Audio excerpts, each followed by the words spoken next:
Thank you, Mr. Chairman. Mr. Roth, thank you for taking time coming in and seeing me in the office. I'm very pleased with this nomination. I think your background is going to suit you well for the challenge ahead. I thought it was interesting. You said you've read an awful lot of these reports. You understand the challenges, and God bless you for still willing being willing to serve here. Senator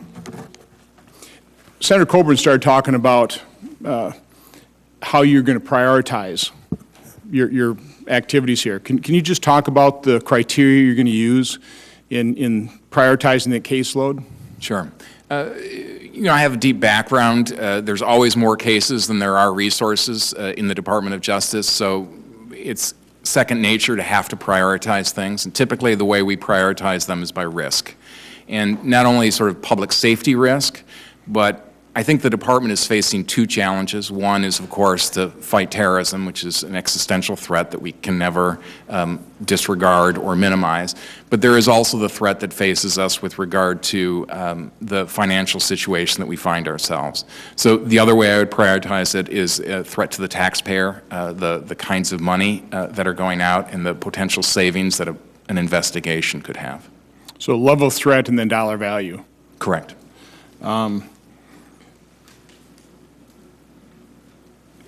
Talk to me about, obviously you report to the Secretary of the Department. Who do you think you work for?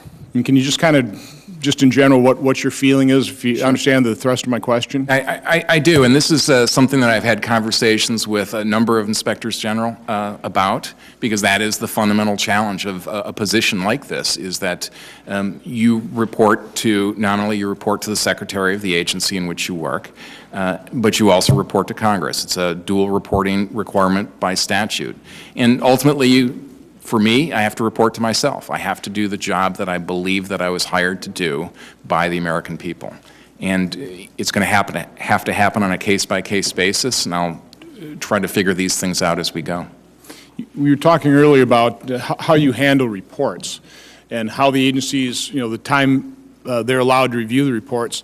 I'd like you to address how then should those agencies, how should that be included in those final reports? What's the appropriate way for that to be incorporated? My understanding is that the general way it is done in the Inspector General community, as well as the GAO, is that you conduct your investigation, you write your report, and then you give the agency the opportunity to comment on it. And the reason you do that is it's critically important that you get your facts right. Mm-hmm. So to the extent that they want to change facts or argue about facts, perfectly happy to do that if I'm confirmed. Obviously, conclusions have to be the Inspector General's conclusions and no one else's. Would those facts be actually changed in the reports, or does the report stand as published by the IG's office, and then those comments or the changed facts would be as an addendum to that? They would actually be changed within. My dealings, for example, with Glenn Fine, the Inspector General in the Department of Justice, was that you could actually, do a line edit of the report itself, change those. You're not changing facts, but you're changing language within a report. And then if you have arguments as to the conclusions that those facts reasonably lead you to, that would be an attachment to the Inspector General's report. You're aware of the problems within the IG's office, and I see the chairman of my subcommittee has just joined us here. We will be publishing a report. I don't want to talk about specific until we actually publish it.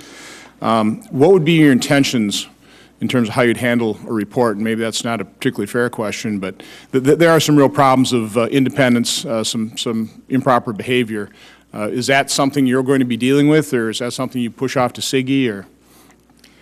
With regard to the previous management within the office, I think I need to take a look at exactly what the situation is. I look forward to the report that your subcommittee will produce, and I'll take a look at the facts and determine whether or not it's appropriate for me, it's appropriate for SIGI, it's appropriate for someone else. Okay, but you'll work closely with our subcommittee then to try and get some fair resolution to that situation? Absolutely, Senator. You said you've read a number of reports. Have you reviewed the culture report from the IG's office on the Secret Service? I have. What was your conclusion reading that?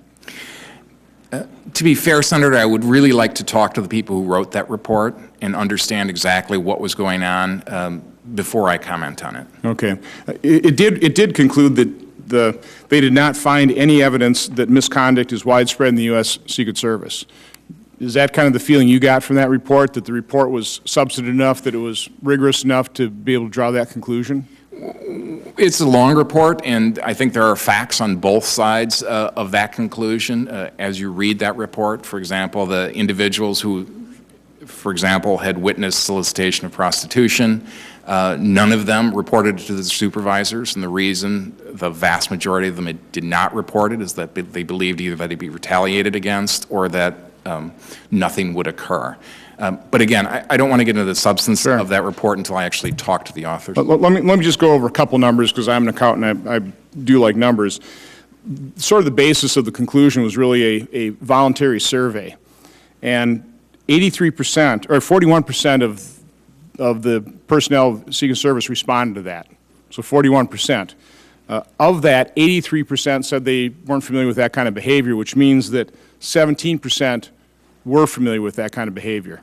So the survey was answered by 2,575 employees. 2,144 said they weren't familiar with that behavior, but that means 431 members of the Secret Service personnel actually were familiar with that kind of behavior. So I guess my point would be, I'm not sure I would draw that same conclusion, so I'm still concerned. I remain unconvinced, as I was unconvinced during the hearing we had in May of 2012, that this may not be a bigger problem than the Secret Service. I think it's incredibly important that we restore the credibility of that agency, so I hope you also work with us in terms of getting to the bottom of that situation as well. I'm happy to. Okay. Thank you, Mr. Chairman.